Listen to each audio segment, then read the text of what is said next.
আমরা যেন গাছগুলো মরে না যায়, গাছগুলো যেন পর্যাপ্ত পরিমাণে যত্ন পায় এবং সেগুলো যেন সঠিকভাবে বেড়ে উঠতে পারে, সেই ব্যাপারটা আমাদেরকে খেয়াল রাখতে হবে। তাহলে আমাদের এই বৃক্ষরোপণ কর্মসূচি সফল হবে।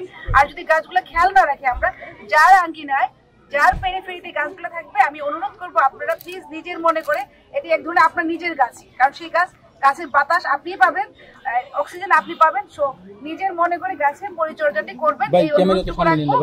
আর আজকে সবাইকে উপস্থিত হতে ধন্যবাদ জানিয়ে বৃক্ষরোপণ কর্মসূচির শুভ উদ্বোধন ঘোষণা করলাম।